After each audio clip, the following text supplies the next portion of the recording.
it wouldn't be out of the realm of imagination saying Rockstar does a smear campaign. That's fine. Doesn't matter. The game is still super undercooked. It's just okay, broken. it's like a doughy mess. They forgot, they forgot to add the yeast. It didn't rise, and it's just kind of like there. It's so People's faces are melting.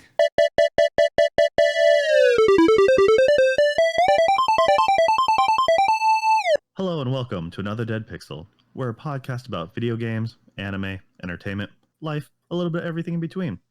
I'm your host, as always, Joe. And with me, the gentleman who is excited about next week, celebrating a special day on the 8th, and that's Amazon Prime Day. So, yes. All right. Let's hear what you're going to buy. Well, you know, I just want to point out that this would have been the good week to have the fireworks, opener, but you blew your load last week, and now we can't mention fireworks because it's like 2 weeks in a row. What the hell are they doing? So now we're having to just shill out, to Bezos and Amazon Prime Week. I do have a cart full on Amazon, just waiting for Amazon Prime Day to start because I was really thinking about going ahead and buying stuff, but I was like, you know what? I'm just gonna wait a few days and see if it ends up coming on Prime, and I'll just freaking buy it then. But yeah, that's the only significant day that July 8th, really has. That's the only significance that it has is Amazon Prime Day. So yeah. Yes, most definitely. I mean, it's what else is better in life than to save yourself some money? Now, sponsorship by here. Spending some money. Okay. Yeah. Spending if you're spending money on things that you normally won't buy, even though it's on sale, are you really saving money? But yes. Anyways, asking the real philosophical questions here, and let's just get right to what we've been watching. Okay. Yeah. Yeah, I do have a lot of stuff that's in my cart, and I want it to be here already, but I'm gonna wait because I'm a good boy. What I've been watching? Oh gosh. This has been out for more than a week, but I did watch all 6 episodes of Squid Game season 3, and a baby is born in less than 4 minutes, from water break to cutting the umbilical. 3.5 minutes, and it's not like. And it's literally timed.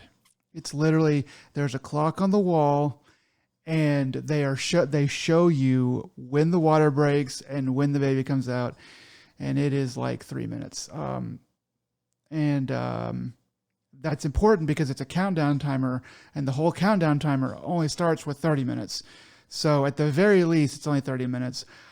I'm not saying that's impossible, but it's just like, what in the world?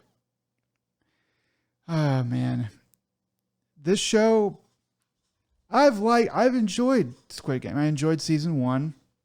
It definitely had its problems. I even enjoyed season 2 quite a bit. I didn't like. The main thing I didn't like about season 2 was just that they split it. It's like they should have just freaking finished it out. I would have been able to bear this burden more easily if they just finished it all. But the cash grab and extending it to, making me wait 6 more months was irritating. But the 3-minute baby pushed it over the edge for me. It was like a jump the shark moment. And I was like, what? It's like, don't do this. Don't set it up, make her go into labor before the game, make her have the baby, outside of the game whenever it's make it make sense a little bit. But they just sold out for the maximum amount of drama, even though that undercuts all the drama. That, and then the things that the characters do, the logic that the characters follow has always been really shaky and silly, but it's like, okay, suspend disbelief. Normal human beings, while normal human beings are greedy, they're not like this insanely greedy, especially when it could mean their imminent and violent death. People usually have a lot more self-preservation than that. So that at least I could kind of just like sweep under the rug. It's like, okay, we're here to have fun. These people are crazy in this universe. All right, whatever. But with the baby, and then coupled with the crazy things that people do seemingly for no logical reason, it just really put a hamper on the show. There's also some side stories that I was just like, okay, this is here to break up, here to break up the action and kind of be something else to kind of sort of explain how everything kind of comes to a resolution, and the cabal that runs this Squid Game gets broken up. People have been, it's been, from what I hear, I haven't looked up any reviews or anything, but for the scuttlebutt that I hear, this season 3 has been pretty widely questioned, if not panned outright. Have you seen the horse meme? The drawing of the horse meme where it's like a horse split up into 3 sections, and it's starting from back to front, and the back of the horse is like really nicely well rendered, and the middle drawing is also really nicely well rendered, and then the final drawing on the far right is like a stick figure, like gobbledygooked out. I saw that as like in relation to Squid Game, and I was like, I guess somebody like doesn't like this. I wonder if this will bode well for my enjoyment of the show. And then whenever it hit the baby scene, I was like, okay, yeah, I see what they mean. So it finally feels like you're falling out of love with these kinds of shows, because they all kind of feel like they end like this, whether it's anime or live action. If it's Alice in Borderland, if it's Tomodachi Game, if it's like Darwin Game, like there was always, it's like a good one of these will spend a little bit of time explaining the rules and then following said set of rules. A bad one of these will try to be innovative and then make new rules for new games as they come along, and then you're just wasting most of the time, or at least half the time, learning the new rules. And then the moment you finally as a viewer understand what's going on, then of course your protagonist, who's usually a dirtbag, somehow magically is smart enough to figure out the crux of the game and knows how to pull one over on everyone. And it's just like, they run so formulaic, and so it's the concept is always like the starting concept is always neat. Like, okay, you like to see what the catch is, what the new MacGuffin is, and like to what extent they're going to go for shock value. And then you're like, all right, once you get past that, you're like, this is all pretty bland. You generally like the ones you see the first. So whatever, and for most people in the US, Squid Game was kind of like that first experience to that stuff, because most of them didn't watch a lot of the Asian shows. And so this is one of the first big breakout ones. But it's not surprising that it would go this way. I have gotten completely far to the other side where like I absolutely hate these things. Because like I remember being multiple like anime and things of like the King's Game or something like that, where you follow a text or a cell phone or like a phone call, like so and so has to do this at a certain time with like and this or something, and if you don't do it, then people are going to get punished. And it's just it's usually let's whittle you down to last man standing. And like I said, it just there might be a few key moments, or that was kind of neat, or wow, that was really gruesome, or that wasn't expecting that twist. But as a whole, they all seem to jump that same baby shark. I mean, so. It's like you didn't have to do this though. Like the baby thing makes the other sins less forgivable. There's a way they were doing it that was like, okay, it's like, okay, I'm going to suspend disbelief and just have fun. And the games and stuff were pretty well done. I think you could you can tell that they in season 2, because I really consider season 2 and season 3 to really be all the same thing. In season 2 and especially season 3, the games, which is the main reason that you're watching the freaking show, they're just running out of steam. They're running out of innovation. They're running out of things to do with these characters, or fun stuff to do, in the games with these characters. And so, it's like, so they're stretching it more, where you're having a whole first episode basically without any game, and then you have the game in the second episode, and then you have a break with no game, and then the final game kind of stretching out over like 1.5 episodes. And so it just, if they weren't trying to go for money, this show would have been a lot better. If they weren't trying to stretch it out and keep people subscribed or whatever, then it would be way better. They could have condensed it and all that stuff, but the baby is just unforgivable. It's just like, what are you doing? You didn't have to do it this way. You could have written it differently.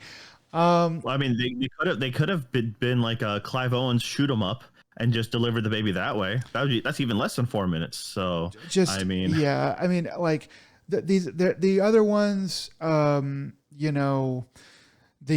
Hunger Games and the fucking gosh, what's the Japanese one that is? But that's basically based off Battle Royale, and then Alice in Borderland and stuff. For better or worse, they have their things that make them interesting. And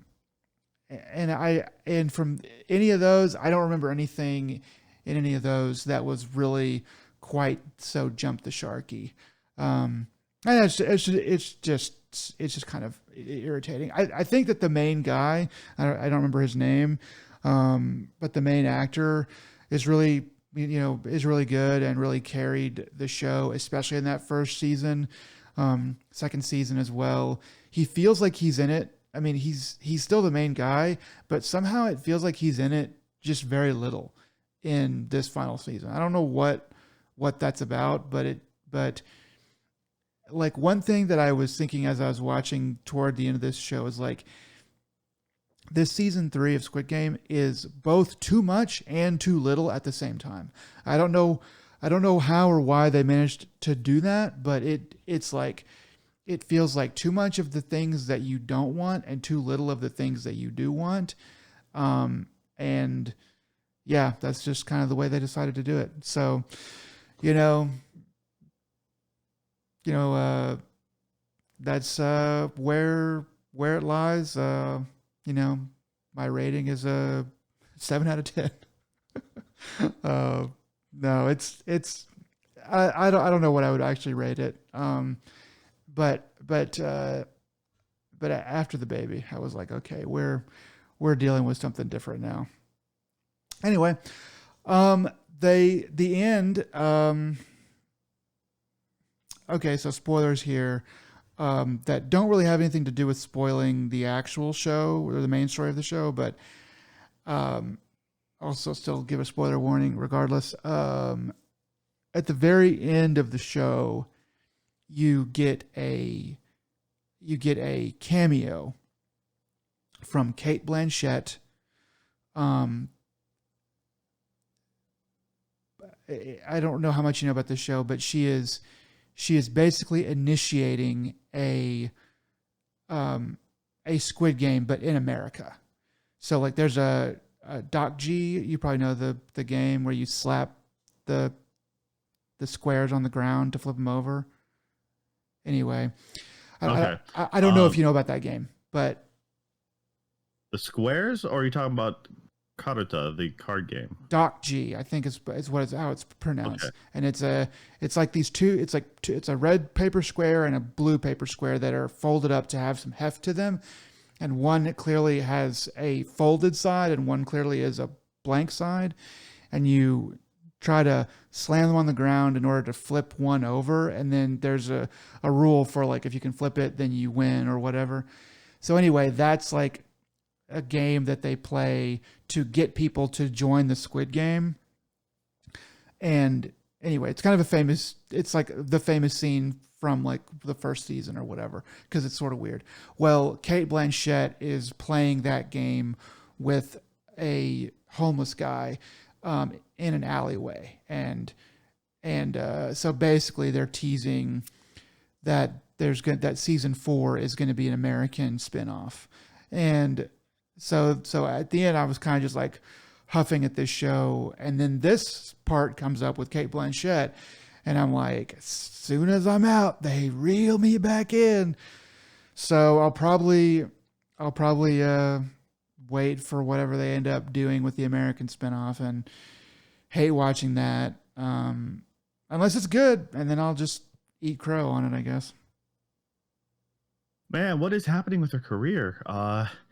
Kate Blanchett wasn't she in the Borderlands movie? So Oh man, I mean, height of her career.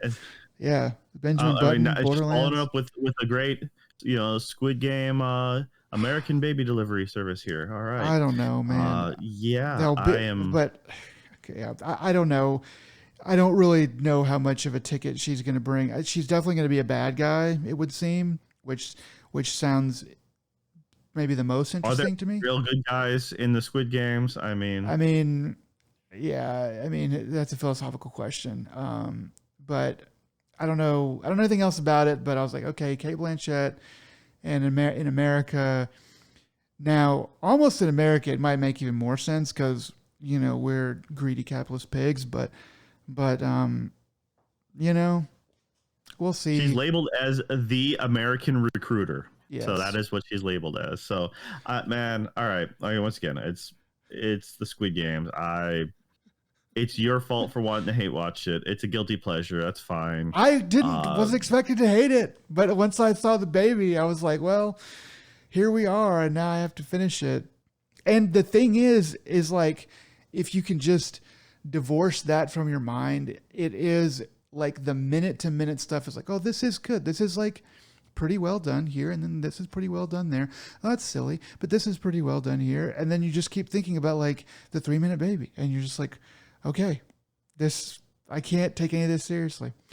Anyway, that's all I have to say about that. So Joe, have you been watching anything good? Speaking of threes. yeah. So I finally got myself around to watching the Guardians of the Galaxy 3 or whatever. I don't know if it has a subtitle or whatever, but the third one of those, Volume 3. Yeah. So I haven't really watched anything post Endgame for the most part, other than Spider-Man. Like I don't really remember. I watched, I think, a few of the TV shows that first came out, and I think after WandaVision and whatever the Oh, okay. Hawkeye show was and the Yeah, Captain America show, I kind of dropped off. It's just like, that all was the right, I wise never saw choice. Yeah. the WandaVision spinoff, Agatha All Along or anything like that, and Oh yeah. like just pretty much pretty much all the Marvel movies just have been, I've been out. Um, so I finally got around to watching Guardians 3 because I did like the Guardians series. I'm a fan of James Gunn, and the I think that's the thing is he he made a group of characters that you actually kind of wanted to know about, and with the whole Avengers and like post Endgame thing, they were the only characters that I actually cared about because they actually had some ramifications, I guess. Spoiler for the end of the Avengers stuff, but like with Gamora being dead and replaced, Mm-hmm. essentially, it was like, okay, you killed off one of the major people, and then you just swap them out for a amnesiac version of themselves.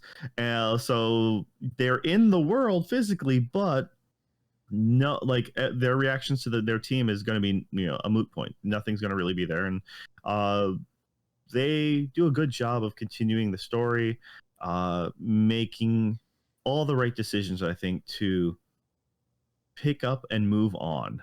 And I think that's kind of like the theme of this. I think is also not really under not I don't really know when James Gunn decided to jump to DC officially, like permanently, because he's now going to be heading the new. He's spearheading all the new Justice League stuff or Mm-hmm. whatever. Like, so this is very much a love letter. Like, I'm gonna say goodbye to my old franchise and tie up all these loose ends, but still make it available to carry on in a different format. And I'm like, all right. So, yeah, I was actually pretty pleasantly surprised with this. I found it weird that they had Stallone in it for the cameo again. I'm like, okay. Yeah. Considering the fact that his role in the third one was or whatever was such a weird thing too, because like watching his outtakes, you're like, what is this Phil? What is this? Like, what am I even saying? Like, just he seems so old man out He's of it. just like, I have no idea what I'm making right now. I'm here for the paycheck, and you put me in a costume and you gave me my line like like 2 seconds before filming, because I forgot he was like flubbing his lines in the previous one or something like that. And yeah, I don't know. But this third one, I think it's probably like my second favorite. I think it's better than two. Mm-hmm. Two was good in its own way, but it was just different, and they were trying too hard. I think there was point like they just hit. There was a few weird misses. The It's antagonists just like sort of ho hum. the It was like, okay, we've done this kind of already. It didn't feel it didn't pop to me. so it's kind of like the Deadpool 2 in the series, right? Like it doesn't have that initial shock value. It doesn't have the same at first glance. You're like, oh wow, this is new and fresh. But at the same time, they still like, okay, this is more of the same, and that's fine. And then it did have some other interesting angles they were aiming for.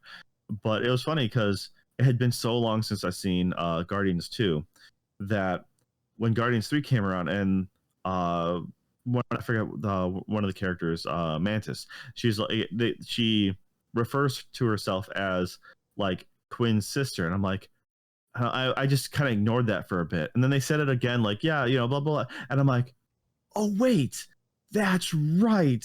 Like, I think his ego was Jeff Bridges, or like, was it Jeff Bridges, or who was supposed to be Russell. his dad in the second one? Uh, Kurt Russell. I'm sorry, Kurt Russell. Yeah. Yeah, it was Kurt Russell. Yeah, it was Kurt Russell being, because that'd be funny if it's Jeff Bridges, because that means it'd be Iron Man counterpart. Yeah. Jeff Bridges was that character instead. But no, yeah, Kurt Russell. So it's Kurt Russell's character. And I'm like, that's right, because he's just, his goal is just to make a bunch of babies across the universe. So more funny now in retrospect, because it's like, oh, okay, so he's like the Elon Musk of the galaxy. Gosh. Okay. So yeah. But yeah, anyways, I'm like, oh, that's right, they are actually siblings or something, like half siblings. All right, that makes sense. I just completely forgot about it. It's been so long. Yeah. And then they kind of joke about for a brief moment of Queen and Gamora's sister. I can't remember her name now, but anyways, like potentially having a thing, and it was just funny. I was like, yeah, that's really dumb, and I'm glad they didn't continue with it.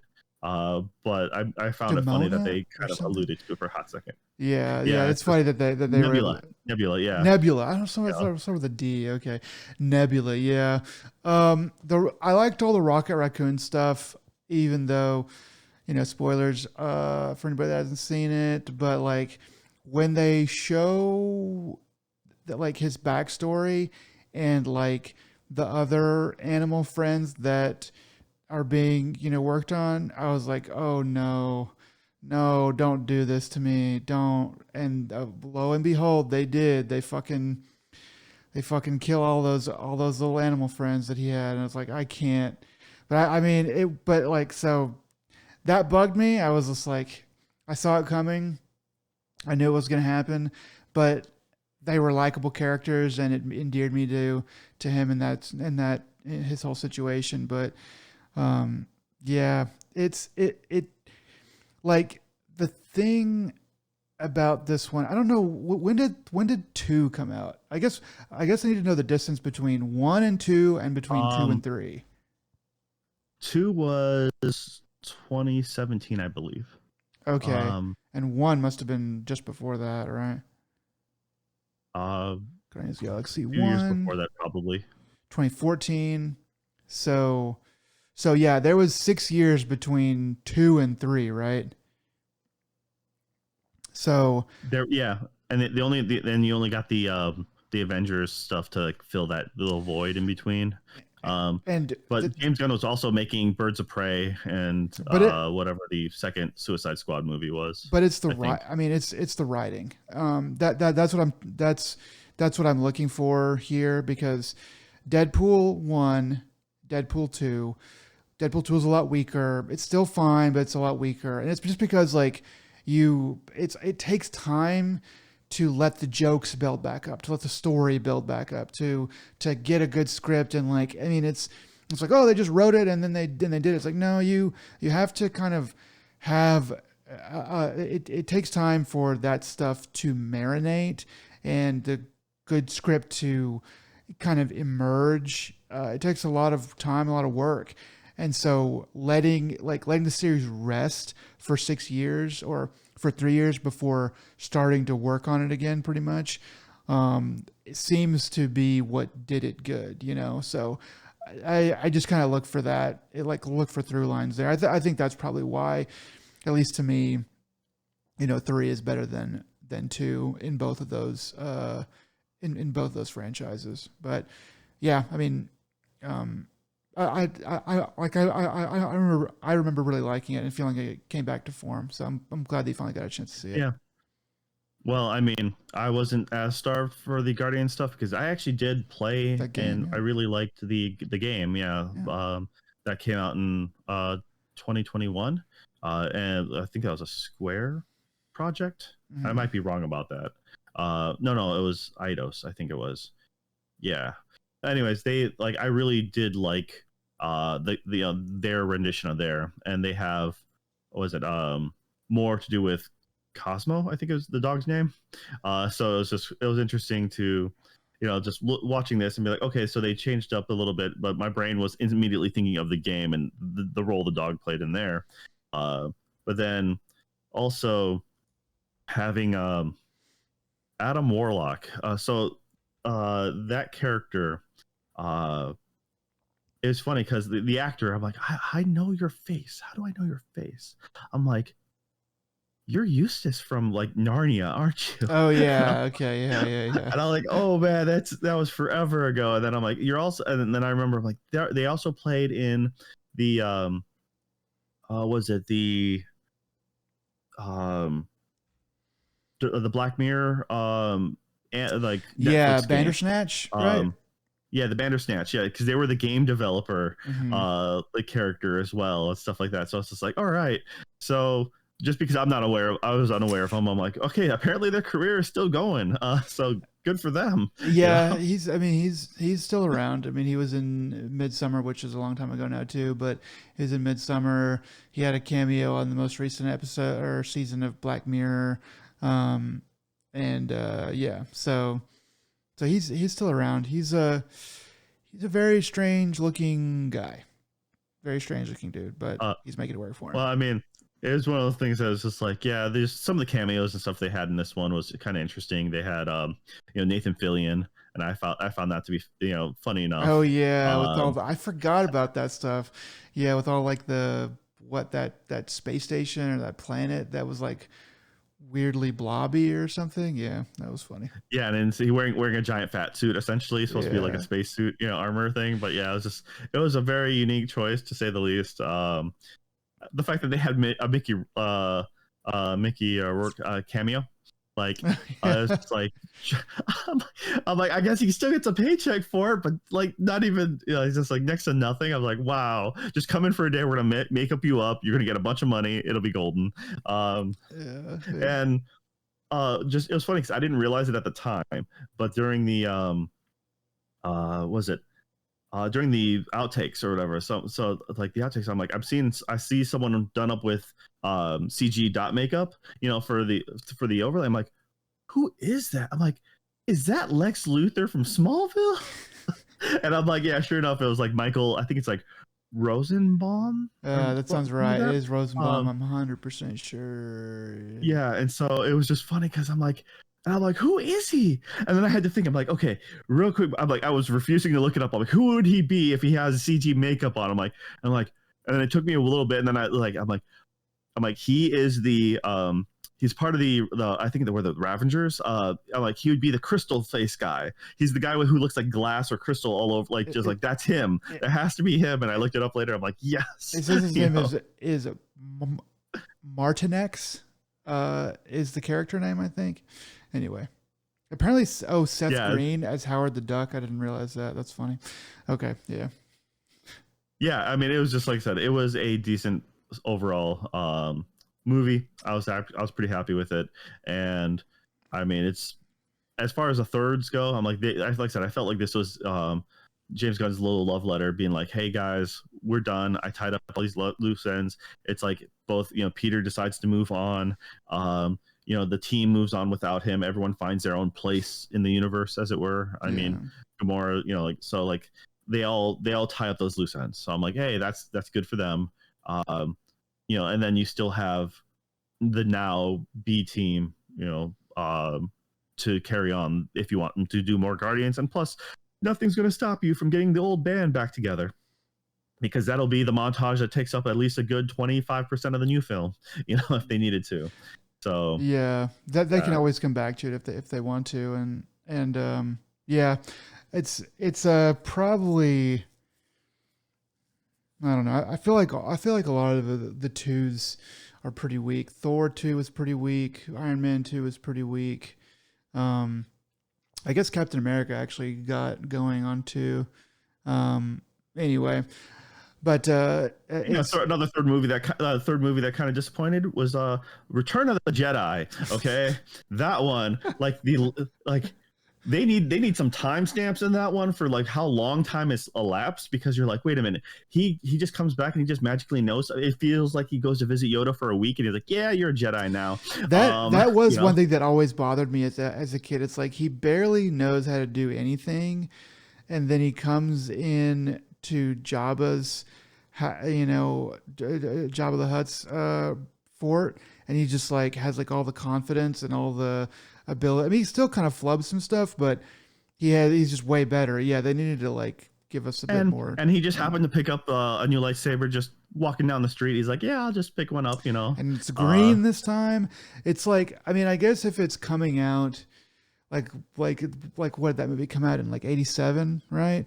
So if it's the whole planet saw Empire Strikes Back, and then the whole planet waited for 3 years, I guess they were like, well, everyone's going to feel like it's been 3 years because it will have actually been 3 years. So maybe we can sneak this in here and just kind of skip ahead in his ability, ladder, whatever. But the time in series between the Death Star blowing up and them being like 70%, 60% done with the new one, it's like a week and a half. The logistics alone, you're like, dude, where are all these Empire ships jumping to? You're like, right. There are fleets of ships just they have to be going like why are there a line of ships out here, and why do they keep on filling up with cargo? I don't know. Like, where are they going? I'm not going to ask any questions. I mean, what's in that direction? Can you get a camera? Can you just like a telescope in that direction? Like, no, we don't know how the telescopes work. We can't see. We don't have any way to look down. Like, if the Empire can send out a bunch of little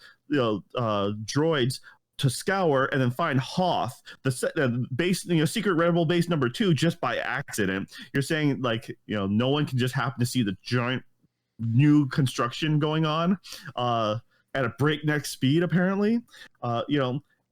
Realistically, it's probably been like, they don't explain it. Like, realistically, you're like, yeah, maybe it's been like a year or something, since Luke got his hand cut off, and it's like, Han has just been sitting there, and Boba has just been like, yeah, here he is. I'm just gonna now live off of you like like a squire, in the medieval times, and I'm just gonna live in Jabba's palace, and here I am.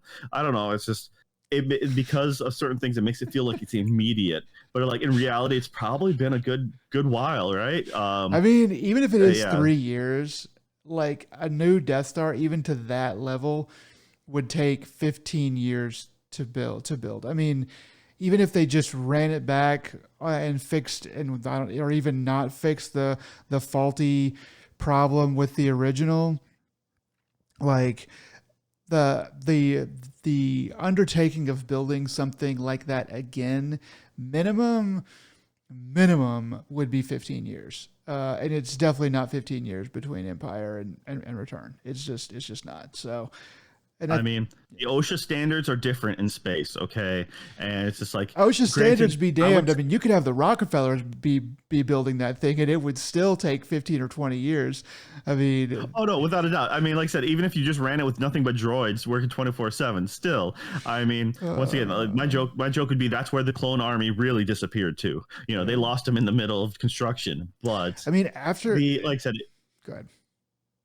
it's one of those things that you never would have thought about until you happen to watch it forever later. And I'm like, I'm sitting there showing this to my kid, and I'm like, oh wow, these are just glaring holes. And then also, of course, having to watch it on Blu-ray, but then forgetting all the new add-ons that Lucas had made. I'm like, like going for that singing scene in Jabba's palace is like, what the heck?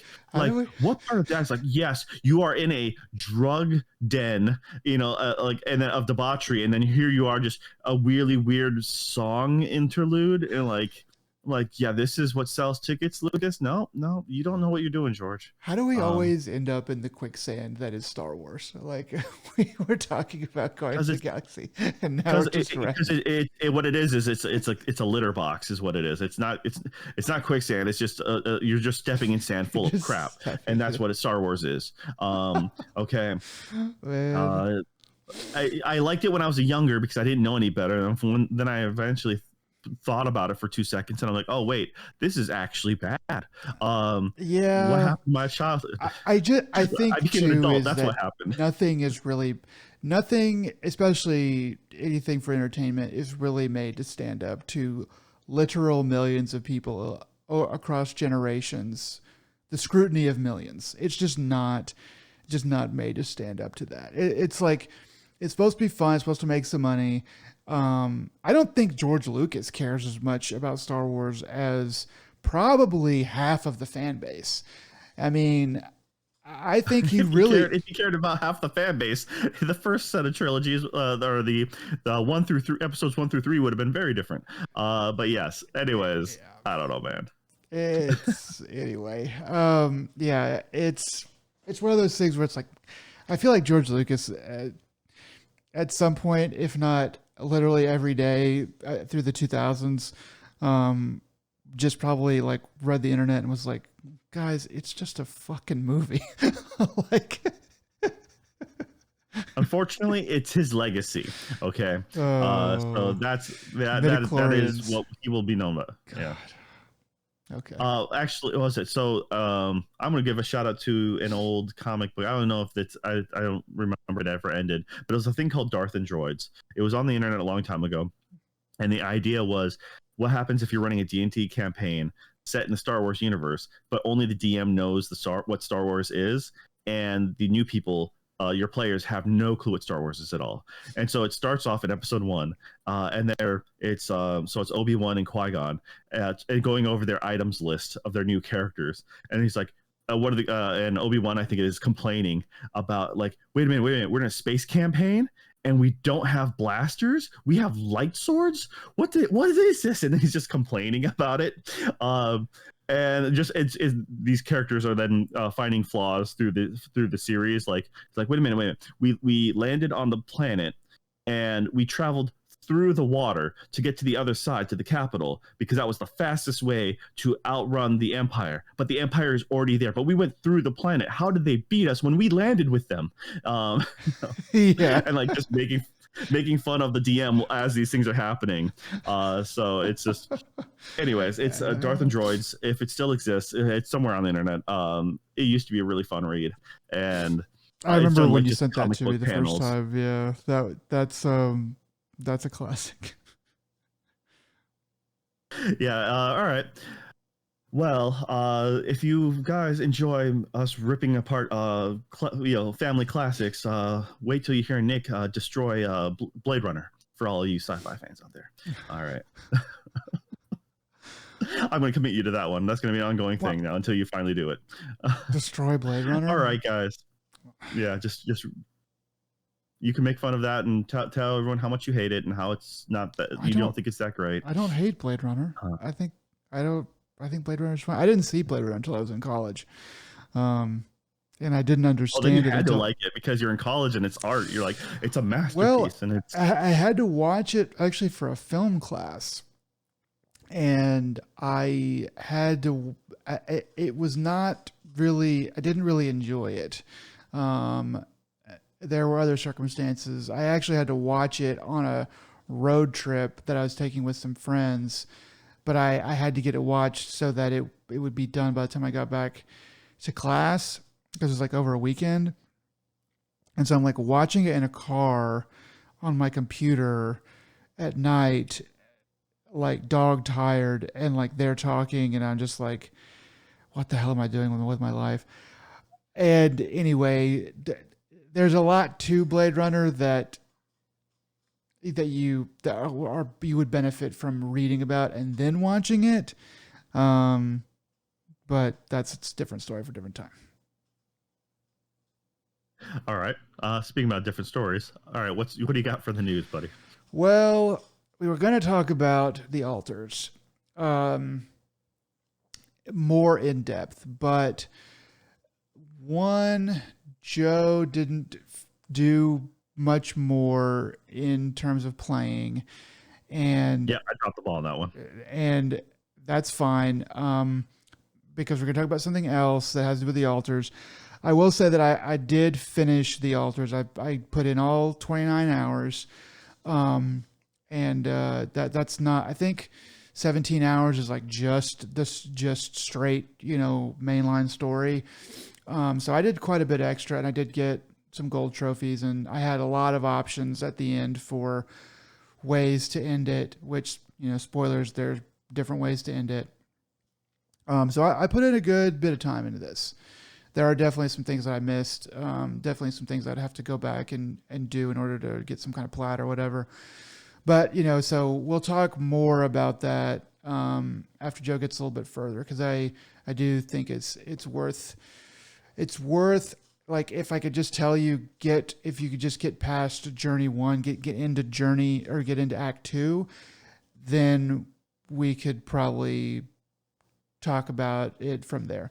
So I think that's probably about a third, maybe a little bit more than a third of the way through the game. The thing that I do want to talk about, though, which is sort of saddens me, is some news about the altars, and how they used some AI to do some stuff in the game. The things that they did are listed as 3 right now. There's a character portrait that is pretty clearly AI. There are a couple character portraits. In fact, all of the character portraits appear to me to be AI, but only one of them has been targeted and admitted to being AI. But there are at least 4 character portraits that I can think of that they're all people that you talk to on the radio or whatever, and I remember like getting about halfway through the game and then seeing one of them, which I had seen before several times, but looking at one of them with like a more narrowed eyes and being like, oh, I bet that's AI generated.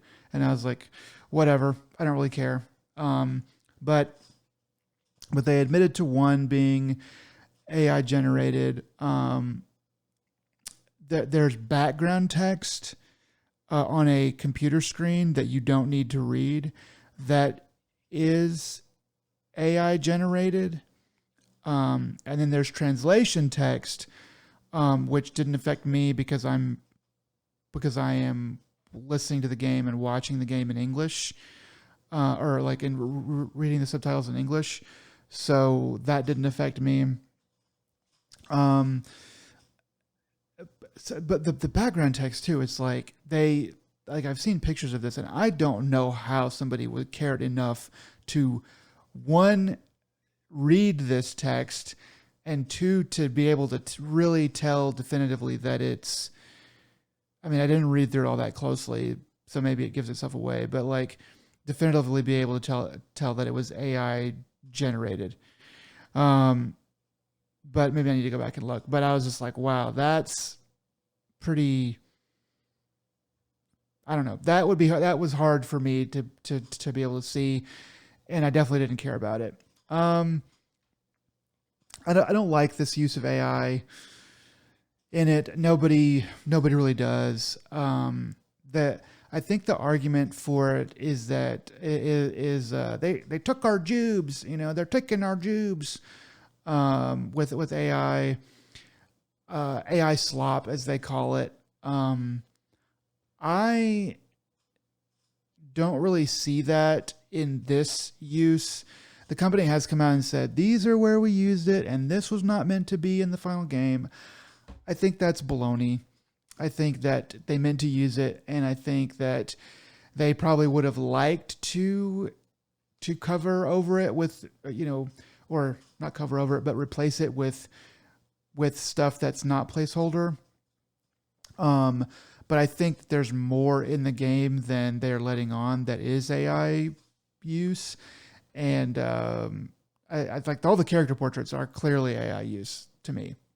So I don't know why they're only admitting to one, because I feel like that's going to come out later. But you do you, 11-bit, you do you. None of this AI stuff, as far as I can tell, actually affects the main gameplay or the main story. And the character portrait thing,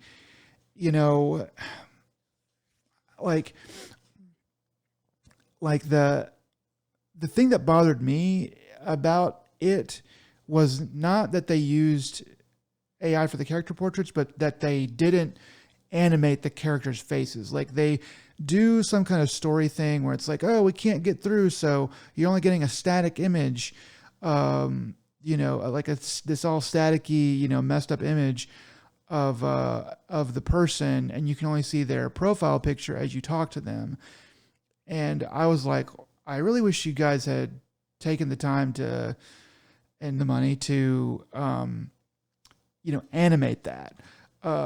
So that was something I was like, well, you guys ran out of time, you ran out of money, so it is what it is. It doesn't really bother me, but it just goes to show, like that part at least goes to show, like, hey, they didn't have enough money to put that part in, so it stands to reason that they were trying to cut and save money.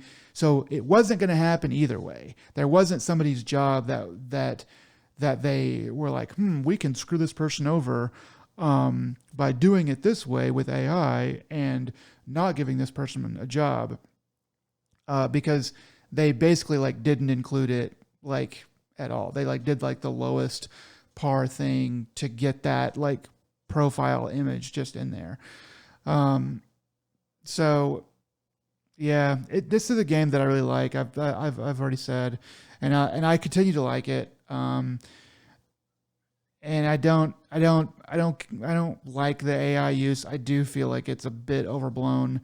And the one person's like in one of the comments, sometimes read through the comments, somebody was like, there's a lot of people who were really mad about it, but somebody was like, this is what you're supposed to use AI for, especially like the background text and the translation text.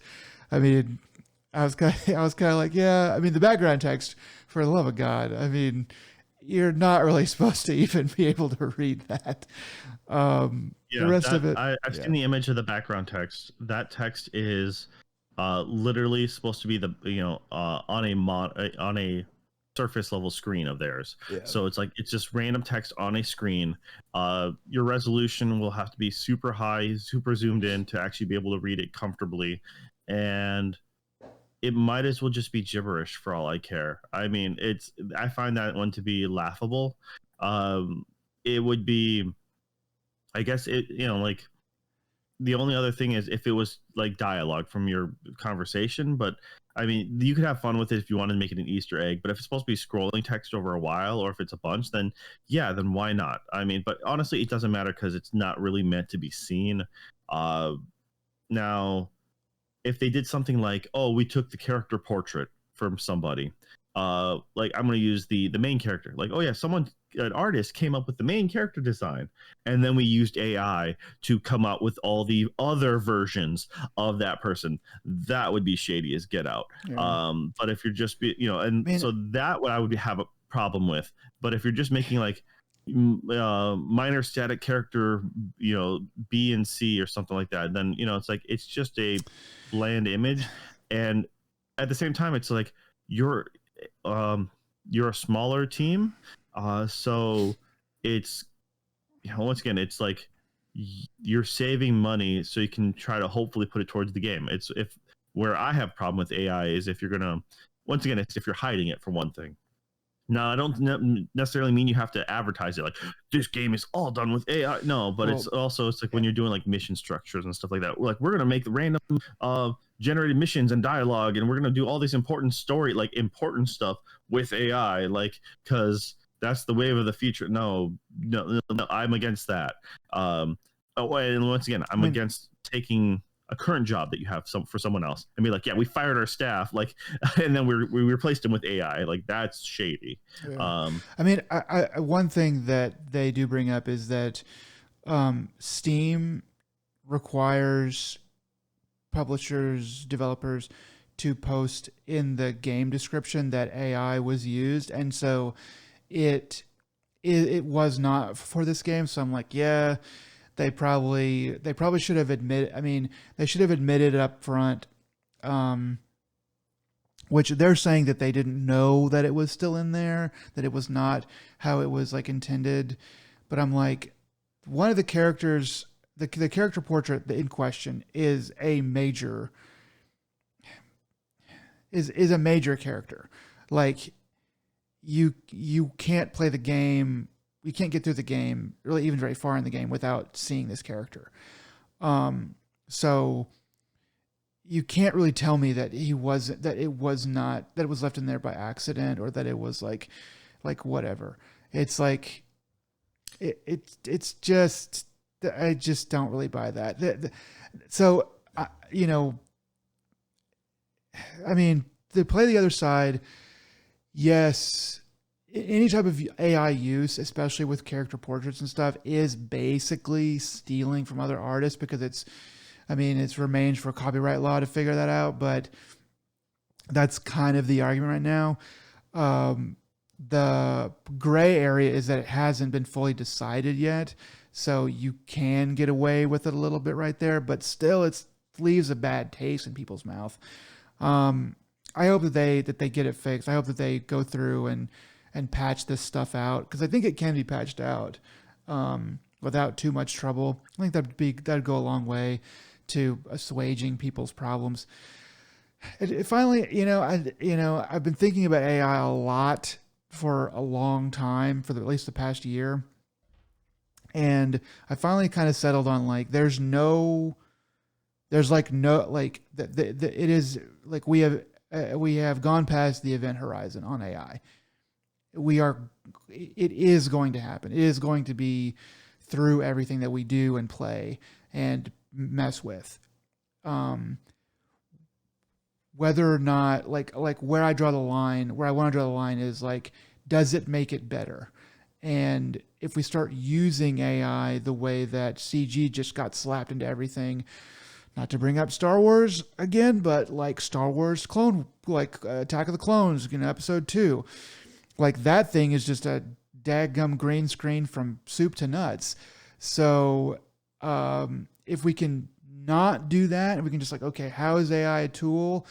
I'm okay with that. But and I am partial to this game, so I'm biased. So don't believe anything I say about this, because I do really like this game.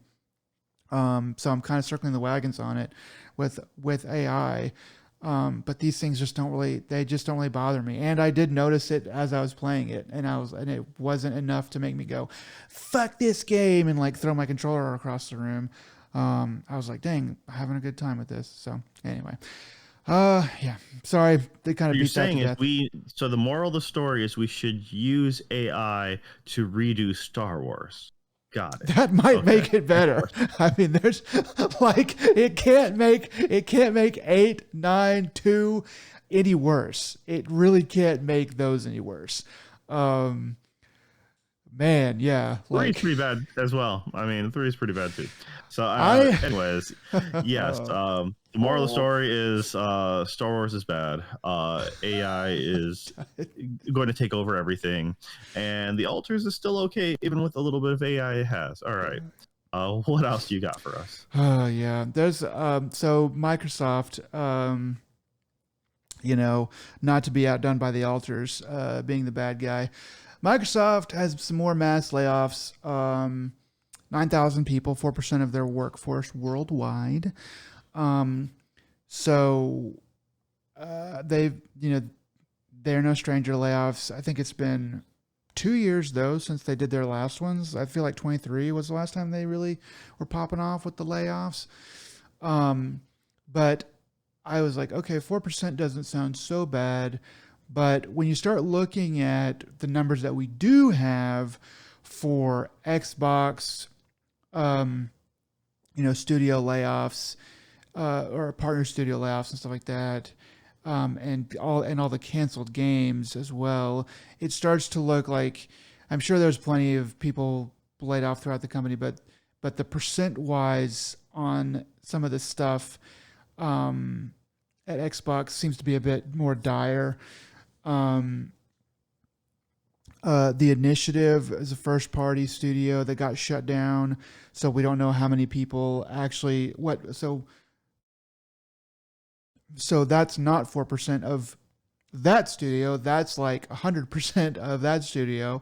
How many people got laid off there? Not sure. ZeniMax Online Studios employees abruptly locked out of their Slack accounts with no word on whether or not they still have a job or not. Many of them had to wait several hours, some of them as much as a full workday to find that out. And I think that's still, as of this recording, is not totally figured out. King, one of the studios, I think they make Candy Crush, has 10% of their staff laid off. Raven Software, who works on COD, unspecified. How many people? Halo Studios, also unspecified. Turn 10 Studios, who works on Forza, 50% of their workforce got laid off. Xbox's user research team, nearly half laid off. Undead Labs, who works on State of Decay, unspecified how many people got laid off there. And Romero Games, of John Romero, original Doom co-creator, they were working on a new shooter game. Their funding got pulled, so their entire staff is subject to layoffs. 12 confirmed to be impacted. So that kind of count that as like a partner, I guess. So that's interesting as well. Canceled games include Perfect Dark Reboot, which was interesting to me.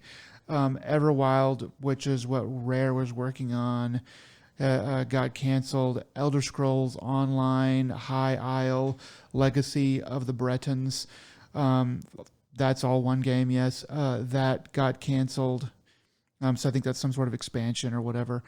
And then Code Is either Name. supposed to be expansion or a new Elder Scrolls, like, or a new MMO property? But yeah, I don't know. I didn't read far enough into it, but it's Elder Scrolls Online : High Isle : Legacy of the Bretons. I don't know. But that got canceled. There's a game with a code name Blackbird that Phil Spencer apparently really liked when he got to play it back in March. So much so that some director or some other suit at Xbox had to pull the controller out of his hand in order for them to get going on the next meeting or whatever. And I was like, well, that's a nice little story, but anyway, somebody liked it.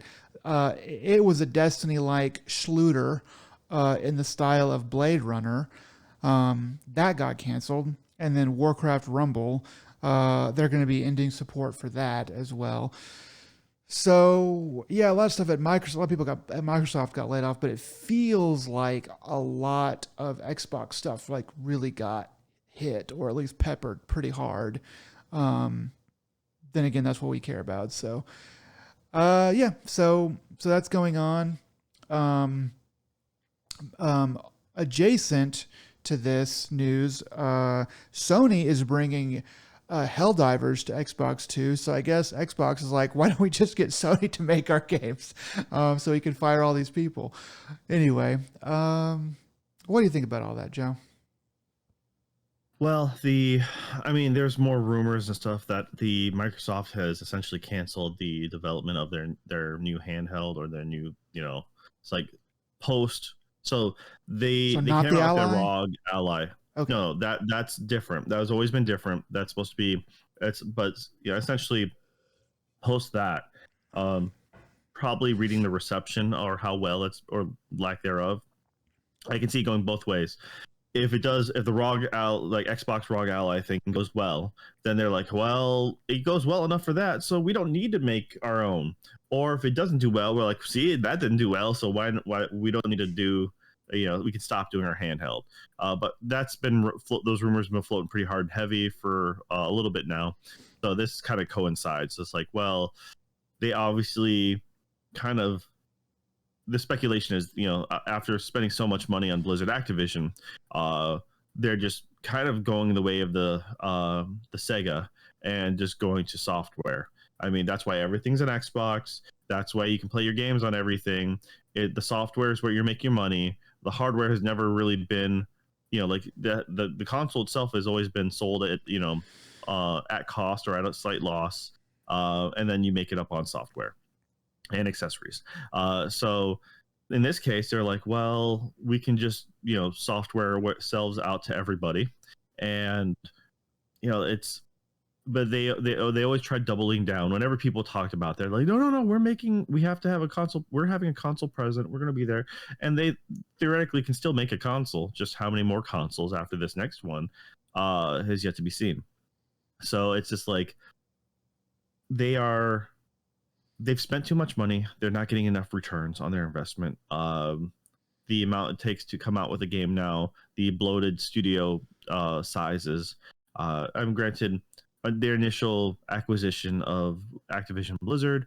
Whenever you acquire a big studio like that, unless if you're going to keep them completely separate, and even if you do, you're still going to let a couple of people go because there's going to be some overlap between marketing or certain amounts of extra staff that it's like there's certain roles that can be floated between companies or between their groups. So but they've let so many people go, and they're just bleeding money, and they're not making enough of it. It's like everyone talks about how they don't seem to be getting a lot of high returns on Game Pass, though Game Pass is even though I guess I'm a prime example. I support Game Pass for what it is. I recommend Game Pass a lot. I'm currently not a member of Game Pass. I let mine lapse like a while ago. So there's that, right? I mean, yeah. I very much talk a good deal about Game Pass being for depending on what kind of gamer you are. If you're only a PC gamer, if you only want or if you have the Xbox, it makes perfect sense to have, if you don't want to be buying a bunch of games. But also, I'm a weird person because I still think a library is good spot to get your physical media, especially when if you don't need to play the newest game right away and you're willing to wait. So that's how I play a lot of the newer games for free, because I support the local library. I mean, I mean, if you're a filthy casual, then Game Pass is great, and I think Game Pass is the ultra long game for Xbox. Like in the end, like in 10 years, the library for Game Pass is going to be incredible. That being said, like all of this stuff just makes me like kind of the backing off on software a little bit, like they seem to be doing here, where they're firing everybody. There's also, I mean, reading through some of this information, I didn't include it here, but there's a significant number of like executives at each of these studios, like individual studios, that are getting let go, dismissed, or resigning or whatever. Not like in disgrace or anything like that, but it's like these are talented people that you're just letting walk. Um, these people that are going to go and make their own studio, a new studio, join forces with each other to make something, do a startup, go to Sony, go to Nintendo. Um, these are people with talent and who have, who can go and make stuff. So letting them go, maybe they're too expensive. I guess it just seems weird to me. On the hardware front, I wonder why they don't just wave the white flag and bend the knee to Gabe and just go, okay, Steam, you own PC. Let's make a partnership with you and let's join forces and basically, and so Xbox, Microsoft with Steam can basically own the PC. And then you have a really strong foothold. The Xbox or the Microsoft Games Marketplace or whatever, that thing did not do well. They tried to make fetch happen on that for a long time, and I don't think anybody bought anything off of that marketplace. Steam's already there. Steam's established. Steam has hardware that people like. That's doing well. That's better than the ROG Ally. And if you have ideas, and you want everything to be an Xbox anyway, it's like that seems ready made to make a partnership. They're American, Gabe Newell's American, should be, ideally maybe a little bit easier to form a partnership there. Yeah, it's strange to me. There's two things. One, you gotta,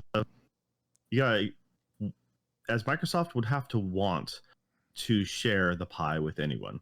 They would, it's like most companies would not want to give up any of their proceeds, and they would rather go it alone. Microsoft's PC front has always been terrible, and it's just. But at the same time, the other thing is you got to ask: got to look at Gabe's side of the, and like, does Steam really want to partnership with Microsoft? What do they get out of it? I mean, they're still getting the games on Steam. Yeah. Like, so they still get a percentage of any of those games that are sold. But at the same time, like, how badly does Steam need Halo? That's the thing is like I've been saying it for years. Like, the mistakes and the choices that Microsoft and Xbox have been making on this front, going back years, have led to this point, are leading to this point. You can't really fault them for not really seeing Steam coming, in the early 2000s and stuff like that, but at some point, yeah, you're right. Gabe would drive a hard bargain. They would get bent over a barrel, making a partnership with them. And that's kind of why I say, wave the white flag. You're talking about them, they don't want to share the pie. And it's like, well, you better share the pie because you're just giving it away for free right now. You could at least, like, it's like, well, Gabe drove a hard bargain and we kind of lost out on that. Maybe some bad publicity as the news outlets kind of say, oh, they got screwed over or whatever. Like, yeah, that stuff goes away. But then at least, maybe you're making 10 cents while Gabe makes $1, but you're still making money as he makes money. So you've kind of attached your rocket ship to his rocket ship. You're also Microsoft. You have a lot of other stuff. You have a lot of business ventures. You can make other moves, but you're still growing with somebody else who really knows what they're doing, I guess, in those circles. But yeah, like it's not lost on me. It would be tough. It would be tough to make a deal with Steam. And yeah, it may not be, but to your point, it may not be possible. Like, Gabe might be like, I don't care how much money you guys throw at me. Well, you don't care what you guys give me. I don't like you. Steam is still privately owned, while you're talking about Microsoft, who's a publicly traded company. So it's like, that's a whole level of business that gets really muddy. Um, if I could see if Steam was like a public traded company, they'd be afraid of like a hostile takeover by the moment you let them in. Uh, but when it comes to, like I said, you're talking about the ROG Ally. Now, the ROG Ally is selling pretty well as it is. Oh, really? Okay, I didn't The know that. hardware, the specs on the specs on them are actually pretty solid, and they make iterations and so forth. So they're not a bad piece of kit. Um, the they're capable of doing more than a Steam Deck. The Steam Deck is actually very much a kind of going in the way of like a Nintendo Switch format, It's kind of long in where the it's like tooth now too. Yeah. yeah, but at the same time though, but everyone's or not everyone, but there's a lot of games that optimize for it, so therefore it still works and it's still doing that well. But it is that's but the other reason is like, well, because of the age of some of that stuff, like the ROG Ally has some of those benefits, and then you can just copy over the Steam Deck profiles, but then tweak it and up it for your new the ROG processing or RAM or whatever have you. So um, it was always weird that Microsoft was like, well, we're going to partner up with the ROG Ally, and we're going to make our own handheld. And like that was always That seeming felt like a weird to waste of me money. too. Yeah, I was like, wait a second, this ROG Ally is not what is that's going to come out. Is not what you're actually. That's not your handheld. It looks a lot like your handheld, but it's not. You're going to make another one. That was very weird to me. So it kind of makes sense now they canceled the other one. Yeah, and like I said, they don't know, they haven't known what they've. It feels like Yes. Microsoft has not known what they've been doing since this generation for the most part. I mean, they kind of had a loose idea, and then when they went with Activision Blizzard, I'm like, what they wanted was Call of Duty. That's what they wanted. Yeah. Blizzard hasn't been. I mean, they had Overwatch. Back, and then it would have been more enticing back when the initial talks first happened. um but they weren't going after Diablo hasn't been moving the needle really in forever. So that's This pretty much it. decade, It's I like, mean, well, Blizzard hasn't really. I mean, I'm sure they've made plenty of money and all that stuff, but they haven't been like capital B Blizzard like they used to be. They weren't. They've yeah. definitely lost their luster. So once again, yeah, Microsoft, they'll but they are still one of the most expensive companies. They're the highest companies in the world. So despite all the layoffs, and granted, it stinks because of that very fact. They are still one of the richest companies in the world, and yet they're laid off 9,000 people. Yeah. Mostly probably because of poor management. It's just like the Yeah. guaranteed those executives that are still sticking around, their bonuses haven't changed. Uh, I mean, so it sucks. It's sad. That I have heard that some business philosophy is that you should lay off the bottom 5% of your workforce every year. This seems to be on about a 2-year clip. So I guess if you're working at Microsoft and you made it past this round, you probably have about 24 months before you have to worry about it again. But yeah, so that's kind of a joke, but also like a bit of gallows humor, I guess. So if you're working at Microsoft and you're listening to this, then you're one of the 5 people that do, and just watch out there, buddy. yeah, for sure. All right. Well, on that from that news, what else you got? Um, so this is a bit of me editorializing, but Neil Druckmann said he's going to focus on games again. And the way that I put Oh it, no, stay away. well, it's like, we don't want you. The way that I put it is Neil Druckmann distances himself from the Last of Us TV show. Um, yeah, I find it funny that I don't really know how well or whatever the second season did. I've heard that it did much worse, especially in the last couple episodes, especially the finale, compared with the first season. Um, but I don't know where they really stand. But it seems like the public opinion of this show has gone downward, or at least not gone up at all. So I find it very interesting that at this time, when the show is not doing as well as it used to, that Neil Druckmann is saying that he's going to stop working on the show and start working on games again. That just sounds like he's either being kicked out or running away from the show, to me. But that's just my interpretation of it. And, I was reading the comments, as I do, and people bring up some good points in these comments, man. They really, a lot of people are crazy, but there's always one guy who's like, here's some more facts for you, which may or may not be true, but it's fun to look at anyway. And one of these facts is somebody was pointing out, the last time that Naughty Dog released a new game, and they said that they haven't released any new games on PS5, and I was like, "What? That is crazy!" And they've said only remasters.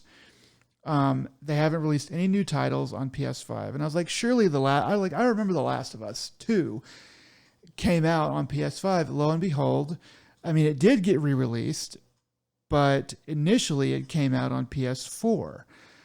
Back in 2020. So I don't know if that was like a dual release or whatever, but it was initially for the PS4. And so I was like, huh. So Naughty Dog essentially hasn't made a new game in 5 years. I know remasters aren't nothing, but they don't really count. They don't. I don't care about remasters. I think most people don't really care about remasters.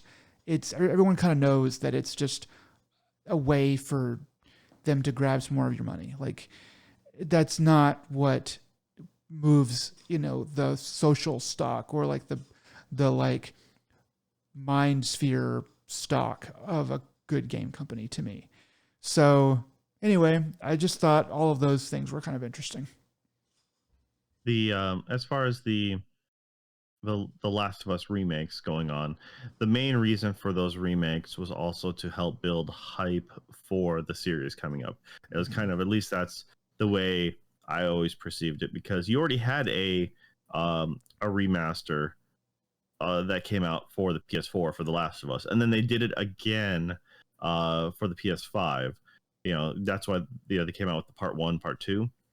Because they actually changed the title of it, and granted they used the Last of Us part 2 engine, and it looked quite a bit better. But I'm like, I already owned this thing twice. I'm not going to buy it a third time, and especially in a post Last of Us 2 world, I was just very disappointed in the Last of Us part 2. Yeah, it was too long. It was too preachy, and I just felt that the plot a bit. Yeah. I said that the only saving grace I always say was like, well, it played better. But as far as me wanting to be there to experience the story, to experience the emotional ride, it lost me. And like I said, it was just like you were saying with your feeling with the TV series. Like, like now that you realize season 2 is going to be divvied up, and you're like, this is too much. And I'm like, yes, that's how I felt playing the game. I'm pretty sure I felt that way twice playing the game. I'm like, come on, dude, this should be over with. Just end it here. It's just like, but nope, you just keep on trucking. So yeah. As far as I'm trying to remember what the last game Naughty Dog would have made, and that was probably been like the either Uncharted 4 or the DLC, like Among Thieves. No, I forget what the DLC was. But anyways, I think that would have been like the last original thing they did outside of The Last of Us. So it is kind of weird, and it's unfortunate that Neil Druckmann has kind of derailed their company from making excellent games. They're one of the few companies up until The Last of Us Part 2, like, you could do no wrong. Everything, like, people would blindly buy whatever they come out with. You're just like, hey, we're coming out with a new game, single player, and then like, that's all you need to know, and people are like, yeah, hands down, I'm gonna buy it. post The Last of Us Part 2 and the whole just re-releasing stuff, I'm not sure if they retained any of the old guard loyal fan base. I'm sure a lot of people at least be still pretty hyped, but there's going to be at least some hesitation now. Be like, let's wait until we see. But it's it is. It's unfortunate, and I think you're right. I think you're right. It's very much a hey, season 2 didn't go so well, and maybe or like I'm not sure how far into filming they're already into season 3. So They haven't started. Like that's the thing is they haven't started yet. It's like they're not even going to start until like they're not going to start till January or something of this of next year. It's there's probably going to be it's probably going to get better, but people were like, wait, when are you going to start filming? Like we're not going to get this show until like 2027 or the end of 2026 at the earliest. It's weird. It's weird for that, but yeah. Okay. Yeah, for sure. It's yeah. almost.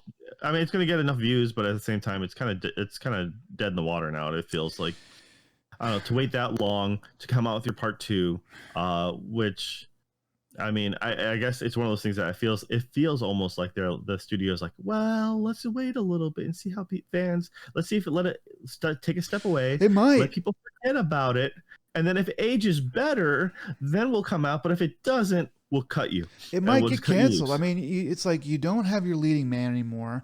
Everybody sees that. Everybody is going to be like, wait, Pedro's not in it. Or if he is going to be in season 3, which I'm sure they're going to stick him in some way, it's going to be through a flashback in some way that doesn't matter. It's like, well, he's not going to be in any kind of meaningful role. So what are we doing here? We're watching two girls that we don't care about and a bunch of other actors that nobody cares about. It's even if you boil the story down to this most bare bones of anything, it's that stupid line of hate begets more hatred or whatever, or revenge, and that's all it is. I'm like, you know what? I don't care if you do revenge well, it's still entertaining.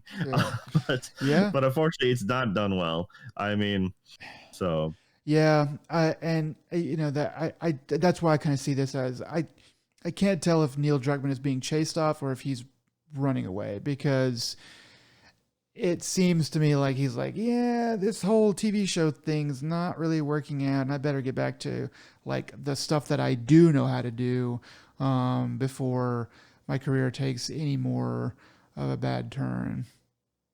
Yeah. All right. Well, hopefully it turns out better, I guess.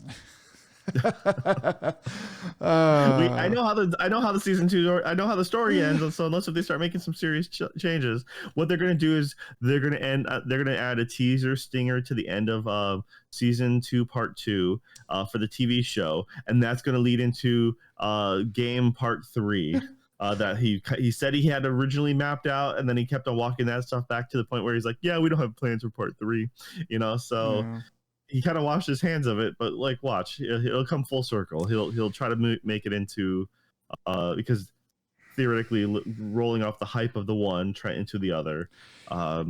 He said that they're going to do a new Uncharted. He said they're going to release Last of Us 3 whenever Half-Life 3 comes out. At this point, I'm rooting for Abby. I'm rooting for Abby to actually twist ending and she actually wins. She seems to be the best actress left on the show. Oh, sorry, that was mean. Let's go on. 18 to 24-year-olds in America are spending 25% less on games this year compared to last year. This is an IGN article. And I was like, oh, dang. And so I was reading this, and I noticed that they are not including the Switch 2 figures, which they say, hey, we're not including the Switch 2 figures in whatever analysis that they're getting. So I don't know. So anyway, the comments section that I have some stuff posted here for your benefit, Joe, if you want to read it. But basically kind of just two sides of the argument. One person saying that it's economics and all this stuff, the kind of downturn, and then another person saying, well, this is just sort of a fake narrative because they're like not even considering the Switch 2 launch. Because if you did, you might be like, oh, all these people were like saving their money to buy Switch 2, which remains to be seen. But that's a pretty big deal, to just leave out and then to say, oh, they're I spending. don't think so. I think it's a weird thing because the Switch 2 is going to sell out no matter what, and it's going to sell out amongst the entire age bracket. So it's going to be adults who've grown up with Nintendo their entire life. It's going to be adults buying it for their kids, and it's going to be, and yes, there's going to be that kind of that correct age demographic, the 18 to 24 year olds who are going to probably buy it, but at the same time, it's a new console that affects, like, there's not a new console that doesn't sell out. So the thing is, you got to look at the last during this time, what new things came out, what were there that was really grabbing within the last year. Mm-hmm. But also if you're talking about the US, well, price hikes on a lot of things have starting to come up when it comes to, like, well, now new games are starting to come up into, like, so obviously we're not going to spend as much. You're looking at, so people are going to wait for more sales. Consoles are threatening, or already coming up. It's supposed to be more expensive. You're scaring people away, but that's the current economy, so that makes quite a bit of sense. To like, during the last year, what was one of the big things that people made a big cry about in America? The price of eggs. It's like the fact that eggs were so expensive and people were losing their minds over it. So when it's something like as simple as an egg can make people upset, the price games become far less important. It's a luxury.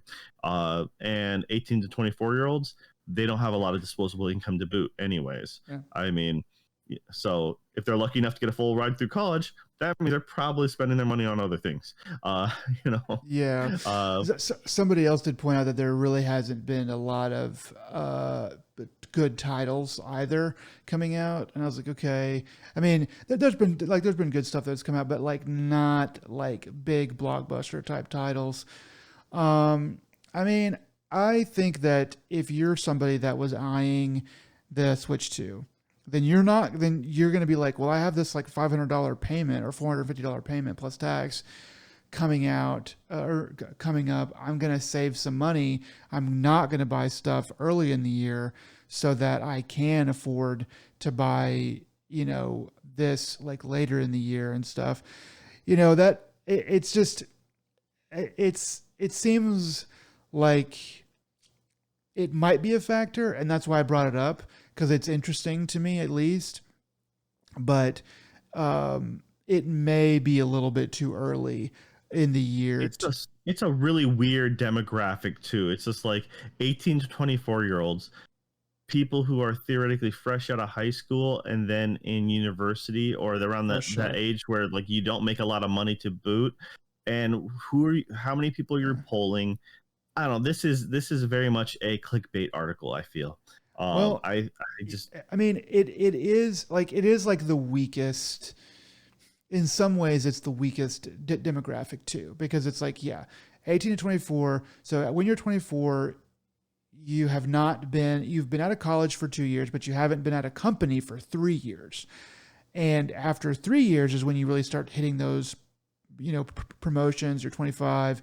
You start making moves in your 20s. So 24 is, you're out of the nest, but you're not really flying over the lake yet. You're just, and that's only if you go straight from high school to a normal 4-year traditional schooling, not if you do 2 years local and then move on to a different state university or something. Yeah. There's a lot of variables, and like I said, I feel like this, once again, it's IGN, so take that with a grain of salt. I find it's very, very much a clickbait type of thing, unless if it, like I said, I want to know what the study was, where these people came from. Like, is it what area of America were they polling from? It's just like, who were they funded by? I feel like this, it's a very weird, like I said, it's a very weird demographic to try to judge off of. And How many people once again, go ahead. yeah, I feel like I feel like there's been other things to worry about with money in the last year. But also the state of, yeah, what major games where people were really rushing out to buy, and especially when you can wait a month or two and the games will already be like, in 2 months it's like, you got 15-20% off by then, right? So Dude, yeah, you there's, don't. I mean, there's if always it's unless it's like a mega giant game, you really don't have to wait very long to get a pretty good deal on really new stuff. Like stuff that's 3 months old, if as long as it wasn't like a AAA game, it's going to be discounted even 10%, like a lot of the time. I mean, I only know one person who's bought the Switch 2. I mean, and Me that too. was, so that's, they just completely, but they have a lot of disposable income and no kids. So, and they're very much, they are also a harbinger of the AI future. They're very much in support of all new things AI, because they find that all fascinating. And I'm like, so they don't really per se look at the Switch as this is a great gaming experience. They're just more curious. It's more of a thing of curiosity, and they're They're like, Switch yeah, I curious. can mess around with it, tinker with it. It's part of my collection. I mean, they own quite a few other handheld and other things too. It's just like, all right, uh, Must be man, nice.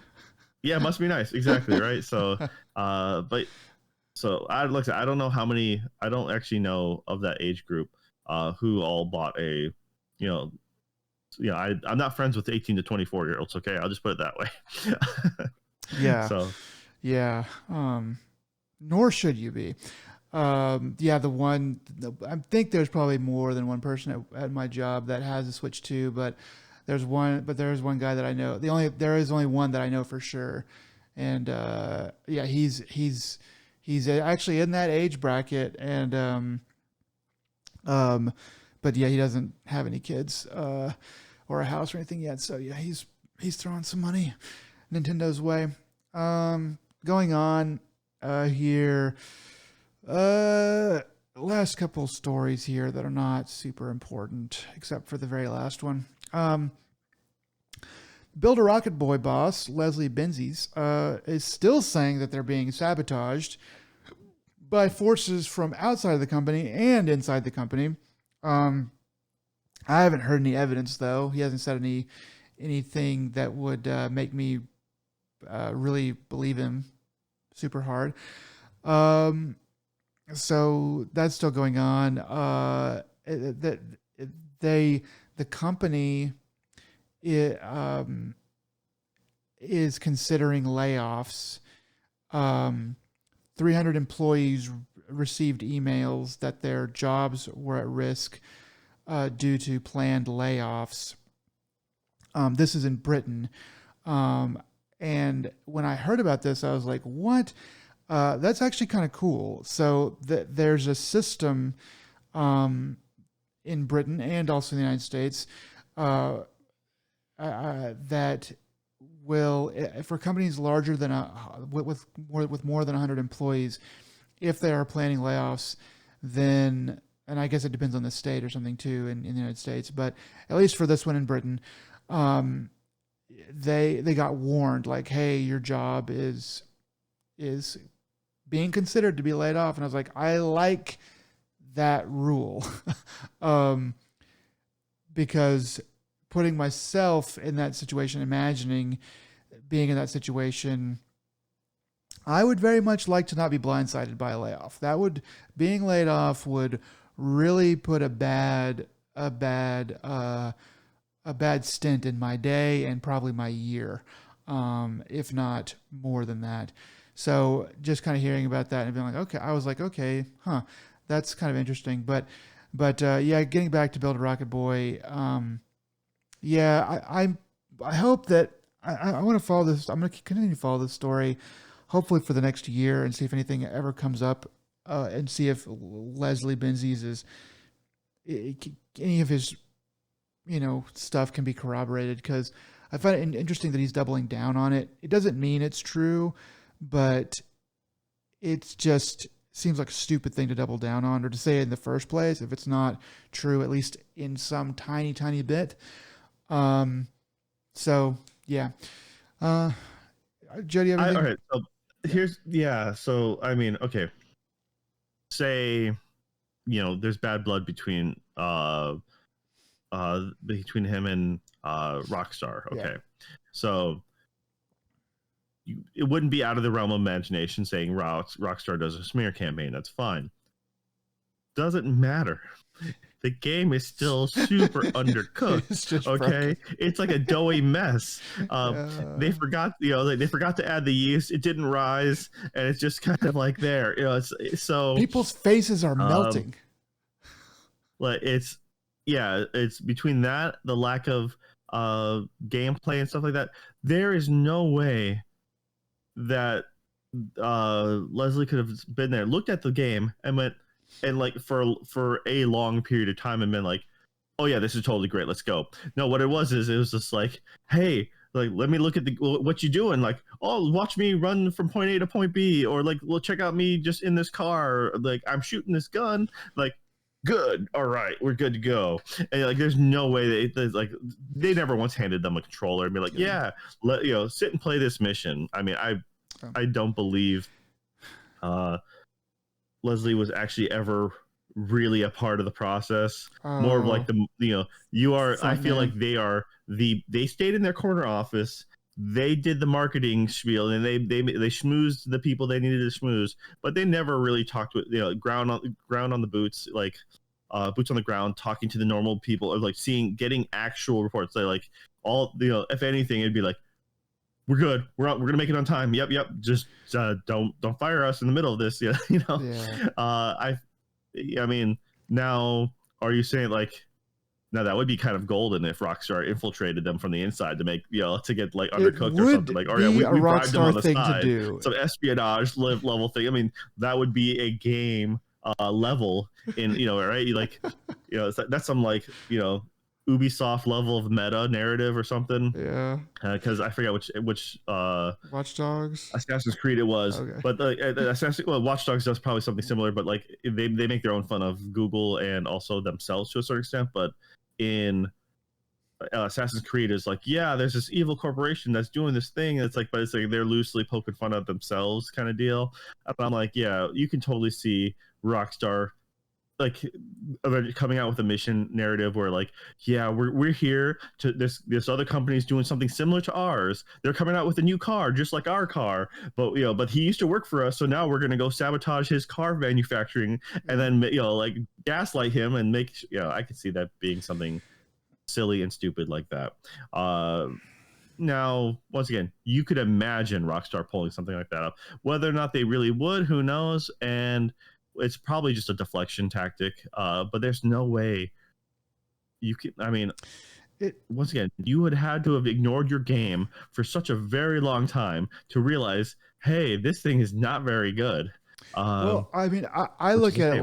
like what is it, IOI as a publisher, like, and this is their first publishing foray, right? IO Interactive, yeah, this is so sad. Yes, their Yeah, first like, foray into well, publishing this is a rookie outside of Hitman. mistake. This is a rookie mistake that you make when you're a publisher. This is your first foray into it. There's this guy with a big name, Leslie Benzies, works on these games. He's making another game kind of like the ones he's worked on, and you're just listening to what he's saying, and what they needed to do is go into this game a month before release or 3 months before release or 6 months before release and go, what is going on here? What does this game look like? Let's play it. This sucks. It's broken. You know about these issues, don't you, Leslie? And he's like, yeah, we do. It's like, okay, well, let's do our best, but we have to, obviously we have to beat GTA. And I said this before a couple weeks ago, like as soon as GTA pushed back, they needed to push this game back. Even if it was like literally the day before release, they should have been like, yeah, sorry, because that would have saved a lot, but that would have saved a lot of face. And I hope IOI survives this, and I hope that they take this lesson to heart and they go, okay, we're going to be a little bit more pushy when we start talking to our developers about the games that they are about to send out where people's faces are melting and everything's undercooked. Yeah. So So IO Interactive is still making the Bond game. So they that I think if that were to tank, then they'd be in trouble. But I still think they have some wiggle room. The thing is, when you have someone like Leslie Benzi as pitching you a game, uh, you know the reputation for Benzies at the time, was they were Rockstar's fixer. They were the ones who came in during troubled times with the different studios because they had like Rockstar North and they had a bunch of, I forget, they had like at least three or four studios. yeah, And they would come in and help right probably the with crunch ship. time, Crunch. yeah, Yeah. exactly. And so that was but they were known as the fixer, so therefore when they went off to do their own thing, and if you're being propositioned by someone like that who has a stellar reputation of making things work or getting things on track, I can see it being at least a little more reputable than just you or me going to IO Interactive and being like, hey, we got this thing. 100%. Oh yeah. So yeah, it sucks that they got burned, but it's like I said, they still got the James Bond game coming out, and we can be really hopeful for that. And then of course whatever plans they have for Hitman down the road. But once again, Yeah. it's like I wouldn't be worried about IO yet until, or I should say, until James Bond is released, and if it turns out to go south, then be worried. Yeah, if James But Bond knowing doesn't work, them, it's gonna be bad. yeah, yeah. But I like hopefully like I don't I have faith that they'll at the very minimum they're going to make a functioning game, unlike this one, unlike Yeah. Banzai. I mean, like the but I said I would believe that they would be able to make a above average game, and Yeah. uh, to what extent it all depends on the writing. Because this is going to be heavily like the gameplay is going to be fun, but the writing is where it's going to really make it or break it for me personally. Yeah. Yeah. I think they'll probably be okay, especially since a lot of this seems to be laid at Build a Rocket Boy's feet, at Leslie Benzi's feet. So hopefully that will end up being okay. Going on, EA is going to be shutting down Anthem in January of 2026.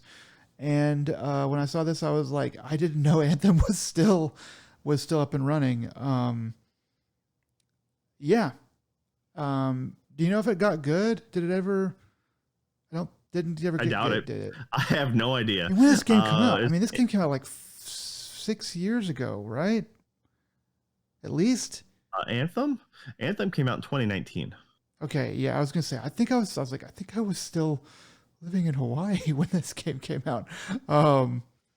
Okay, yeah, I was like, yeah, okay, well, I mean, gosh, I mean, this thing has got to been crawling along for. By the time it's done, it's gonna be almost 7 years that it was just like crawling along on bloody stumps. Wow. At least they can say they Yeah, tried. I mean, at least they say we really tried to make your Iron Man game work, and it just didn't. I have no idea how the updates ever went. I always felt like this was between this and Mass Effect Andromeda were the things that killed BioWare. So that's kind of where I left BioWare. Well, Once again, another studio that EA can do no killed wrong. BioWare. They just used Mass Effect Andromeda and Anthem to do it. Um, they just the old two-hit combo there. Okay. Another little story that we probably don't really have much room to talk about on, but there's a game called Ready or Not from Void Interactive. I was reading about this. I didn't get to read too much into it, but basically they've made a bunch of content changes that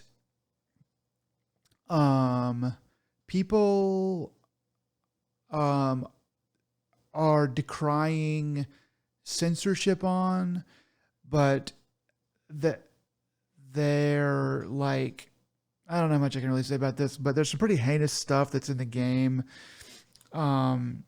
involving certain types of crimes, and they are taking some of that stuff out to be. It wasn't so graphic, but it was maybe a little bit beyond the pale in terms of being able to kind of sell to a wider audience. And so they have kind of curtailed that a bit. And people are just kind of like decrying censorship on that. I think that it's probably fine. But then there's a lot of other changes that people are not really discussing that tend to have to do with making the game just run better and stuff like that. So that's kind of why I'm sticking it here. Something that I will keep an eye on if it becomes more interesting. And then besides that, sad news. Michael Madsen dies at 67. He, may not be a name that you'd recognize off the bat, but worked with Quentin Tarantino on quite a few things. Famously, he was in a scene in Reservoir Dogs where the music is playing, and then he goes out to his car, and then he comes back in. And if you've seen Reservoir Dogs, you definitely know what I'm talking about. He is also in Mr. Blonde, stuck in the middle with you. It was Mr. Blonde stuck in the middle with you. Yeah, Mr. Blonde stuck in the middle with you, which always has sounded like a Bob Dylan song, but it's not. And then he was also had a big role. These are just kind of me running back through some of those things I remember. But big role at the beginning of Kill Bill Volume 2.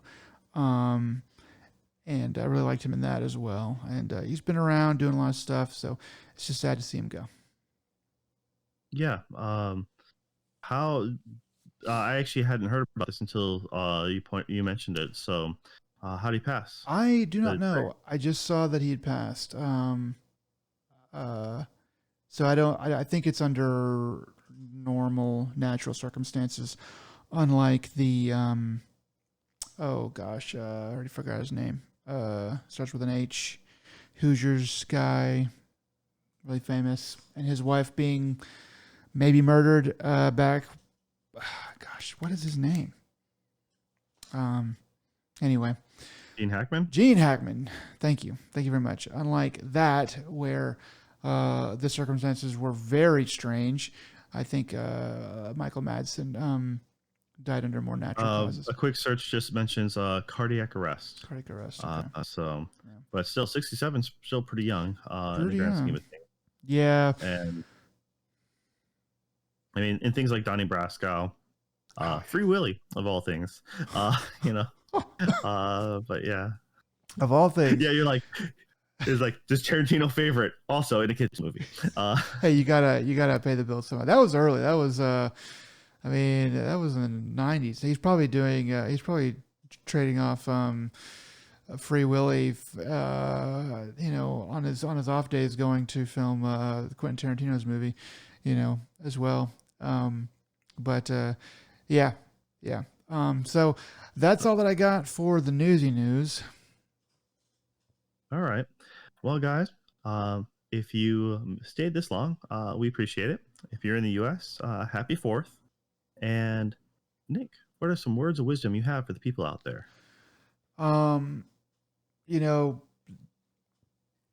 Make sure that your fire extinguishers are up to date. All right. That's kind of not a joke. That's actually kind of serious, which makes it sort of funny, but also serious. Yeah, make sure your fire extinguishers have a charge, and make sure to change the batteries in your fire alarms, because that's also important.